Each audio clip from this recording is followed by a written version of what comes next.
Good morning, Mashi. Good evening, Dennis. How you doing, buddy? Good. You look like you're doing a press junket for Card Shop Live. Maybe I am. This Maybe is you are. live from our Whatnot studio, Card Shop Live Break Studios in beautiful, freezing cold Carmel, California. I think. Well, we definitely have different definitions of freezing cold. Oh yeah, it's in the mid to high 40s here. And putting that into real units that the rest of the world uses, that's not that cold. It's cold enough to put a jacket on. Okay, well, yeah, we definitely have different bars then, because I think let's for entertainment's sake, 45 F in C. Okay, 7 degrees is cold. I'm not gonna pretend 7 degrees isn't cold. Yeah. When I got up today, it was in the 40s. So. I would wear a jacket, but not a coat. Let's put it that way. Yeah. Well, I have a coat. Although I think it would, yeah, whatever. Anyway, this is titillating content here. I know, right?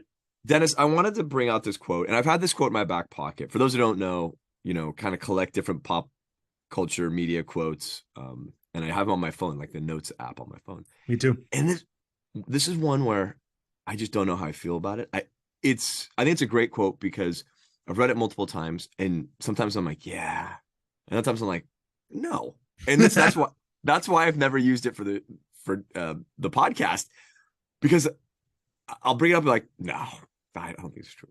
It's from an anime, Rurouni Kenshin, just Kenshin, it's fine. And it takes place, at a crucial time in Japanese history where Japan is modernizing. Under the Tokugawa shogunate, it was a closed island, and it was a very feudal country for a very long time. And then, of course, modern technology comes, and they have to give up the way of the samurai and all this stuff because technology. It's great. Strongly recommend. A lot of fun, great action, stuff like this. Very kind of tragic hero. And one of the quotes Kenshin has, is, whatever you lose, you'll find again. But what you throw away, you never get back. That's interesting. Okay. Ooh. Whatever you lose, you'll find again. Whatever you throw away, you'll never get back. I don't know if I agree with either halves of that. I certainly don't feel like I agree with the second half. The second half is the key one. Maybe what should be, whatever you lose, you can find again. Right. There's no guarantee. I understand. Yeah. I don't think the implication here isn't that you will definitely find it again. It's the idea that if you lose something, and in this case, I think Kenshin's, I can't remember the exact moment in the anime where he says this, but he's talking about his humanity. Because he's a tragic swordsman who's an excellent swordsman and has killed a lot of people and because of war, and doesn't like that. Doesn't like that he's killed all these people and is trying to change his life. I think you can throw parts of yourself away, and I don't mean physically. I mean like throw parts of yourself away ideologically, like you're talking about here, and circle back to them and change back again in the future. I don't think that puts them off the table forever. Maybe you can never be identical. That's the key. That's what I think is, and this is where I come back and back and back and back. Whatever you throw away, you never get back. Do you change the quality of the thing? Is your fundamental interaction with that piece of yourself so different because you consciously walked away from it? You said, "Nah, I'm done." I guess it depends on why you threw it away, right? If you take an aspect of your personality or of your life and you discard it because you think it's damaging, for example, and then you come back to it, I think that is different. But if you only throw it away because it's not serving you properly at the moment, like let's say you were super passionate about, I don't know, bike riding, and then you were like, I'm going to take a break for this, I'm not really getting a lot out of it, and you come back to it in 2 or 3 years, I think you can pick it up the same way. I think that's I don't want to split hairs here. Yes, I haven't played Magic in a few years by conscious decision. Initially by time and omission, and then now by conscience of like, I don't want to dive into this right now. Yes, I can go back and pick it back up. Not that you can, but is it the same? Is it the same? It's not the same. And bike riding wouldn't be the same. The gym's not the same. Any activity we engage in, it's not the same because we engage with it differently as time passes us by. I just don't think that's what this is about, though. I think what this says is that, because if we're boiling it down, what it says is rejecting something changes it. Consciously. Yes, rejecting. Yeah, not losing, you can lose, rejecting something. Like maybe you stop in your example, and I don't think bike riding really is what this is talking about. No, but you could just get busy and like, God, I went from bike riding 5 times a day to not at all. That's losing it, though. That's losing it. Yeah, I agree. You got the bike, and you got old faithful. You got to be like, we had a great run, baby. put them up on the wall, boom, and there you hang, and I'm done with that part of my life. That's the throwing away part. I think, yeah. Well, I mean, but this is more like, Dennis, neither of us are saints. I'm sure. probably a little bit further on the devil's side with some of the poor decisions That's just a factor of time. That's okay. That's true. I've made bad decisions, and I've looked in the mirror and been like, yeah, you're doing this. You know what I mean? And I think that's what comes to my mind, is this idea that you're making a decision, you're consciously making a subpar decision in the moment. It doesn't even have to be subpar, though. Like, you can reject things that are negative as well. I think that's fine.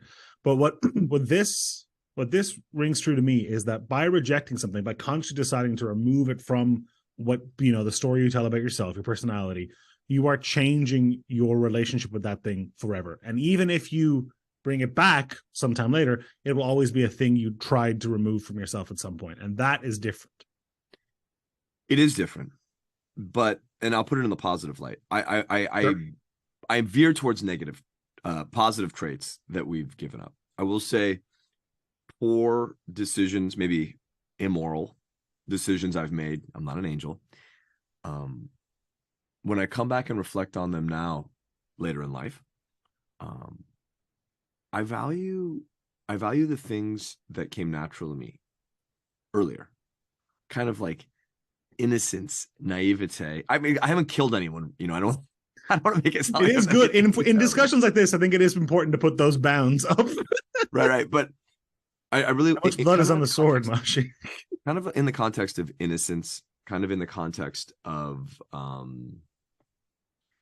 when we kind of grow up and mature and become ourselves for the first time, or start to really put those feelers out when we're building ourselves up as adults, in my case, as a man, in this society, you're a fresh slate. You have the opportunity to make the right decision, the wrong decision, good decisions, and bad decisions. Sometimes you make the wrong decision inadvertently. You don't realize you're doing it. And sometimes you do consciously go like, I'm going to do this, and we'll see how it washes out. I think that, when you make a poor decision, and I mean, okay, in my case, I made the poor decision to cheat on a girlfriend years ago. It was the biggest regret of my life. And I think that just makes this easier for the context of this conversation.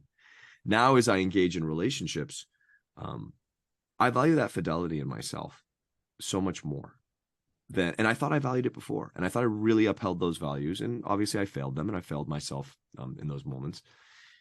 I think it's important to really recognize when I re-engage with who I am now, what that experience taught me, what that experience has made of me. It's totally different. It's totally different. And that's something that's like, do you feel like that's not a part of yourself you've lost, that's a part of yourself you've thrown away? Oh, absolutely. Can we be real about this for a second? That was a softball. I appreciate that. I mean, what is that like? You're like, well, that door's always open. I was walking down the street naked, and you see I tripped and fell. I mean, come on. So do you feel that it's totally different how you engage with when you make poor decisions? Well, it's just the problem is making the decision, right? Losing something is a passive action. Throwing it away is making the decision. Throwing it away is making the decision. And that, like I said, I do think that alters your perception, alters your relationship with the thing. In your case, it altered a very literal relationship, but it alters your relationship with that part of yourself. If you were to have thoughts like that again, let's say, they would be colored differently, right? Yeah, of course they would. That's experience. But I think in this case, and I go back to this idea of innocence, you can do something like that.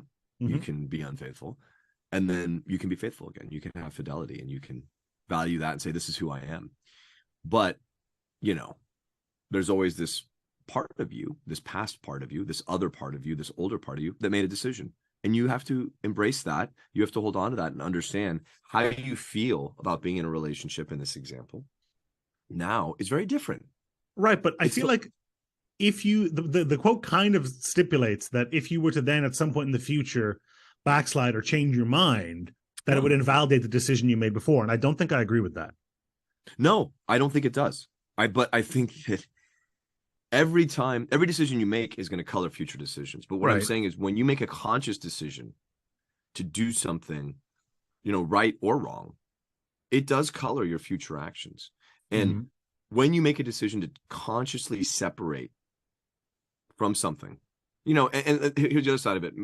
I'm not an alcoholic, but if I were an alcoholic and I said, you know what, that's it, I'm done. I am done drinking. I'm done drinking. You may relapse. You may fall back into it because, what they say with addiction is, you're always a product. I'm an alcoholic. That's what they say, right? Hey everyone. My name is Mashi and I'm an alcoholic. Again, not an alcoholic. But the idea is that you're always in that process. For maybe for a more general, I hope this isn't controversial. It's probably controversial. Anytime you talk about religion, it's controversial. Kind of the original 12-step program that alcoholism is based on and recovery is based on is Christianity, right? You'd say, hi, I'm a sinner. My name is Mashi. And this idea that I'm always in recovery. For some, it's I'm recovering from original sin. For some, it's I'm recovering from alcoholism. And part of that process is tripping and falling and relapsing and starting again over and over, right? That's part of the whole, it's one journey. The real part that's important and maybe relevant for this part is throwing away the addiction, even if it comes back. The fact that you've done it once, I think, does change things. Now, that doesn't complete the cycle. You got to keep throwing it away. Yeah, it does. That does not follow with "you'll never get it back" to me, because I don't know if I agree with that. But you could argue that you're not done throwing it away yet. I think that the act in this case, what I would focus on is that act is admitting you have a problem. Right. The moment you say, "Shit, I'm an alcoholic," and you throw it away, you've admitted you have a problem. Now, you still have that problem. You can still fall victim to that problem. But I think that does fundamentally change how you engage with it. If you truly believe it, you can't just go through the motions. None of this is going through the motions. Right. This is all genuine conscious action. This is what I'm doing. Yeah. I don't know. We may have to revisit this. I don't know if I'm sold, but we're out of time for today. And I told you, man. What I tell you before we went live, before we started recording, you're like, I don't know about this one. This is tricky. This is one that, and I'd love anyone to reply and let me know, because this is a great quote in the sense that every time I read it, it's a little bit different. It's a little different. Well, I just don't know. I hope you go ahead today and you make conscious decisions, good or bad, and maybe some of them come back. Maybe they don't. I think all the good stuff comes back, and I hope I leave all the bad stuff behind. But on that note, Dennis, you have a very good morning. You have a very good evening.